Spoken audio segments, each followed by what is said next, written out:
Hello, I'm Martin, and I do voiceover. I'm Joe, and I make websites. And we want to see if we can become business friends with business people in just 5 minutes. It could be the start of an amazing business relationship. Or it could be a complete and utter waste of time. Still, it's only 5 minutes. Start the Timer. Hello, please could you tell us who you are and what you do?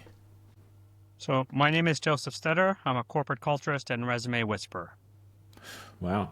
What's a resume whisperer?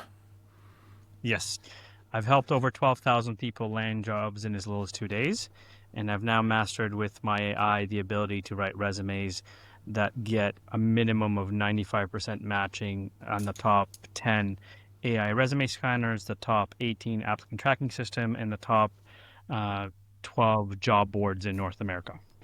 That's insane. 12,000 people. Yeah, that's awesome. How did you come to this as a career? Yeah, it's quite a niche.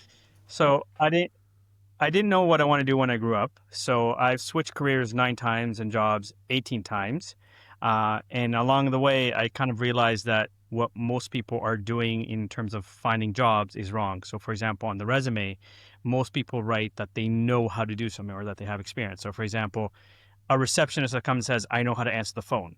I hope a company looks at her in shock and goes, really? A receptionist that knows how to answer the phone? We did not know that. Because unless you live in a cave, an igloo, or practice the faith of Mennonite, my 2.5-year-old son can press the green button and go, hello, and it's very cute.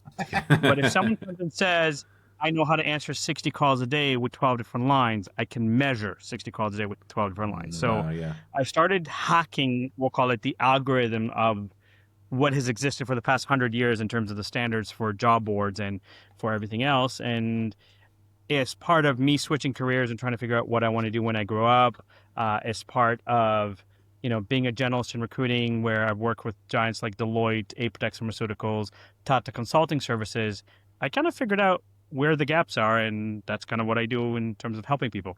That's amazing. You mentioned your son.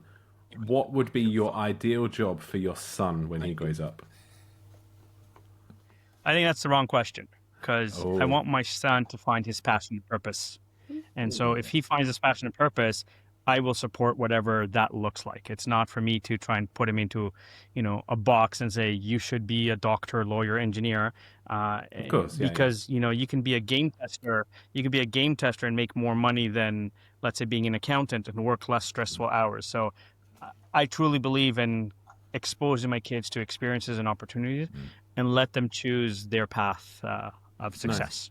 I think Martin was hoping you would say voiceover artist, but never mind. I would love my son to be a guitarist in a band, but bassist is also okay. Just about. What in terms of the CVs, I know you touched on making some bullet points measurable, those sorts of things. If there was one tip that you could give someone who maybe hasn't applied for a job for a while, so hasn't updated their CV in a few years, what would you say to them? So the most important thing is tell me your story. Tell me your essence in a sense of what results did you produce? What is the significance of that you work at? I don't care that you know how to do something. Like the two of you are hosting this podcast and ask me questions. It's great that you host podcasts, but if you've done 100 podcasts, if you've done 200 podcasts, it gives a level of credibility. So start with kind of saying, here's the impact I made, or here's the results I gave, and then from there, say, here's a strategy I used, here's the kind of specifics I did to detail. Most people do the opposite, where they go, I'm really hardworking and I know how to do this. Okay. I think that's the biggest gap for most people. That's the sort of thing everyone says in their resume, or most people would say in their resume. Well, in 20 years of recruiting, I've met very few people that say, listen, I'm lazy, I'm so up to date, none of my work will be any good, and I really hate people, please hire me. Not unless you're related to them or having an affair with them, that you might be able to get away with that. So stop telling me that you're hardworking, dedicated, committed team player with excellent communication skills and interpersonal skills, because unless you tell me a story that tells me how you are hardworking, dedicated, committed team player, it's subjective, redundant words. What's the worst thing that you've seen in a resume?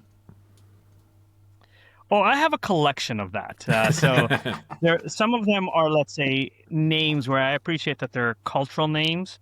But, for example, Sri Lankan name where they try to shorten the name. And literally I got a resume of Samakaka, right? Nice. You know, I think from Indonesia, but first name Asa, last name Fuck. Ooh. I mean, there's a place to end the podcast.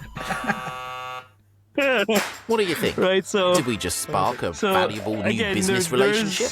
Or should we I would have say taken a that coffee is there, break and then instead? a few of the Joe's good at that. people that try to be We'll be overly back creative soon with to their try to emails, make and more business you're friends. applying for a $100,000 We're very job, and lonely. your email is Do you want to be our mama at friend? hotmail.com. Or maybe you could suggest might someone not be the we can most chat professional to thing be to friends do. with them. Drop us an email. friends@5mbf.co.uk. Thank you very much. And that's that. That's a wrap. Hope it That was wasn't too quick and easy. painful for you. Yeah. I'm goes used to quick. like hour-long podcasts, so 5 minutes is a different shift for me because I'm a talker and I like to tell stories. Yes. Love it. Yeah, yeah.